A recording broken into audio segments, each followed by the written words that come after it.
Video games are the result of years of careful design and programming, so very little in what you play is an accident. However, some of it actually is. More features than you think in games you love started off as glitches, simple programming mistakes. Programming often results in unintended consequences known as glitches. Oftentimes, glitches are simply annoying or frustrating, like an attack dealing more damage to you than it should, or a line of dialogue not firing. Sometimes, glitches can lead to big changes in gameplay though. In fact, some of the biggest, most influential games out there had their most iconic features start off as glitches. Today we're going to take a look at the 10 most interesting programming mistakes that made the game better. As the old video game story goes, Gandhi nuking nations in Sid Meier's Civilization, the original game, was the result of a bug. His aggression had accidentally gone from 0 to -255, turning him into a war-hungry, nuke-happy psycho. And then, in later releases, Civ developers kept the bug in as a personality trait for Gandhi, as a callback to the famous glitch. It's a great story, but unfortunately, it's a lie. In Sid Meier's memoir, the famed game creator addresses this supposed bug, saying there never actually was a glitch in the original game in the first place. Apparently, Gandhi would use his nukes if pushed to it in the original Civilization. It was simply unlikely. Meyer theorized that while a figure known for peace like Gandhi would be incredibly unlikely to actually nuke another nation, there's the tiniest sliver of the possibility he might, given the right circumstances. This is what the original Civilization game intended to reflect. So really, there was no bug at all. It was always a feature. Goat Simulator, for all its silly shenanigans, has actually influenced modern gaming, if you can believe it. Goat Simulator has helped to redefine where glitches end and features begin. If you head on over to Goat Simulator's Steam page, in the About This Game section it reads, "Millions of bugs! We're only eliminating the crash bugs, everything else is hilarious and we're keeping it," turning wacky game-altering bugs into what are emphatically features, not glitches. Look at that, I grabbed the trash can. What the hell? Hey, truck. No! What? The buggy nature of Goat Simulator went on to become a key selling point of the game. Streamers and YouTubers in particular sharing their experiences with Goat Simulator's bugs with the world. Sure, in most games, refusing to patch bugs isn't a good idea, but there is a point here. Unintended side effects, while out of place, can be hilarious, and more developers would do well to keep a few of the more entertaining glitches in their games. The classic 1970s arcade game Space Invaders is one of the most iconic video games of all time. Even your grandpa, who can't tell a sim from a Call of Duty, can probably recognize Space Invaders. The addictive nature of the game can be boiled down to one key element. As aliens are shot down and destroyed, remaining enemies speed up, which makes the game get harder and harder as you make progress. What you may not know is that this was never intended and was actually a bug. You see, the game's designer Tomohiro Nishikado designed his own custom hardware for Space Invaders, but he still couldn't get the enemies to move as quickly as he wanted them to move. This technical limitation made Nishikado consider the game a failure for much of its development. However, Nishikado eventually embraced the idea as a challenge. The better you did in-game, the harder it would get to shoot down more aliens. This pivot is in no small part the reason why Space Invaders was an instant classic.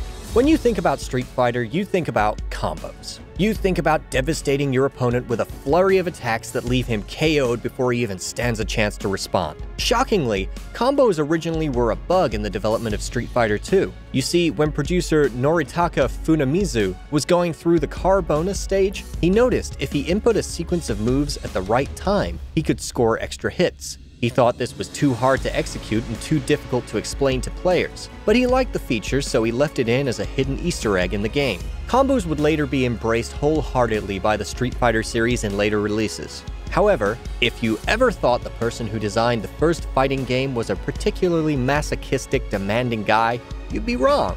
In fact, if players hadn't fallen in love with the supposedly too difficult combo system, it likely would have stayed just as a hidden feature in one Street Fighter game forever. Minecraft, if you didn't know, is the best-selling video game of all time. Minecraft has sold an absolutely staggering 200+ million copies across platforms since it left beta in 2011. In the world of Minecraft, there is no enemy more iconic than the Creeper. For many, the Creeper has become the de facto symbol of Minecraft, the ultimate representation of what the game's about, and its distinctive art style. In fact, the Creeper was even the very first entity added to Minecraft way back in 2009. What you may not know, though, is that the creeper was never meant to be in the game. According to creator Marcus Notch Persson, he was trying to make a pig, but he wrote his models in code and accidentally made them much too small. And thus the creeper was born. Inspired by his strange creation, Notch went on to add the iconic green texture and aggressive behavior the creeper is known for. And then the creeper was added to Minecraft's alpha, beginning its epic legacy. Possibly the most iconic thing about Quake is its movement. It's fast-paced and brutal. A key part of playing and getting good at Quake is learning how to strafe jump. Strafe jumping takes advantage of a game engine that adds acceleration to your movement velocity when pressing a movement key. This, in the original Quake, was merely a bug in 1996, but it has become standard in every Quake game since release. Executing a strafe jump is simpler than it sounds too. All you have to do is hold the forward key until you're walking at your fastest speed, jump, and then move the mouse in the direction you're strafing. This is then done over and over to quickly close distances. Strafe jumping and bunny hopping are commonplace terms today, but these ways of interacting with games weren't always around, and not every mechanic is the result of careful playtesting. You know those blocks.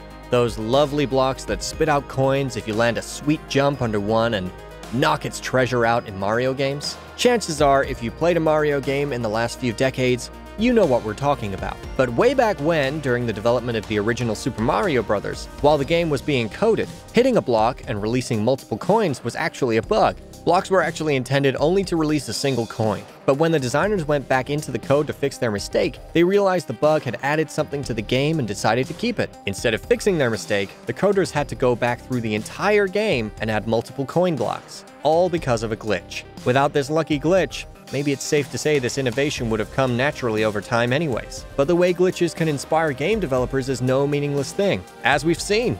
If you were one of the lucky gamers to pick up the Elder Scrolls V Skyrim on launch day back in November of 2011, regardless of your platform, you probably experienced some bugs. You probably even experienced some game-breaking, experience-ruining issues. Buckethead. This is an incredibly simple one for you here. This isn't a glitch or a hack, but it's most definitely an exploit. But not every bug in Skyrim was frustrating. Many were, and are, hilarious. One such bug occurred when fighting giants, which were easily encounterable early on in the game.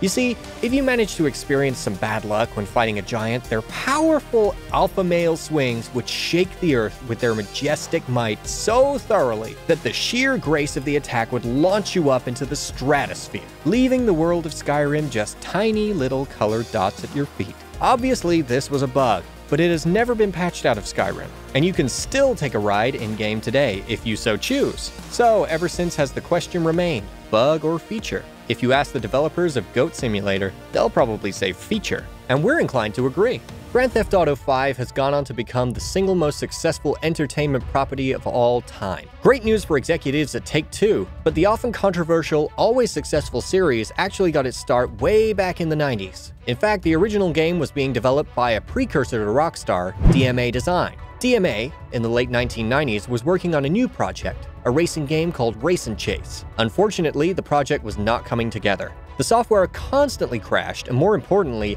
the game was boring. A bug caused computer-controlled cops trying to pull over a human-controlled suspect to accidentally occupy the same space on the road, resulting in an explosion. And playtesters found this bug to be the most enjoyable part of the game, spending their time racing to make cars explode. This revelation got the boys and girls over at DMA Design to toss the race and chase concept into the trash, and from its ashes rose Grand Theft Auto. The series millions know and love today may not exist if not for the errant bug that made something happen, in a certain circumstance, that wasn't supposed to. It's all because of a glitch. Last millennium, in 1996, 3 friends were working on a class-based team shooter mod for Quake called Team Fortress. During the development of the mod that would go on to spawn the juggernaut today that is Team Fortress 2, something curious happened. Player names sometimes showed up in the wrong color, making it look like they were players on the opposite team. This would have been a simple bug to fix, but it gave the coders a new idea altogether. They planned out a new character that would be based on deception. A year later, an update brought the new class, the Spy, to Team Fortress, a class that would forever remain a hallmark of the series and one of its most beloved features. In this case, this bug didn't even do anything particularly special. The bug itself inspired the developers to go in an entirely new direction, leaving us with an amazing game. What are your favorite features that started off as a glitch? Make sure to join the conversation and let us know in the comments down below. And for more videos just like this one, subscribe to us here at TheGamer and ring the notification bell to stay up to date on all our latest videos.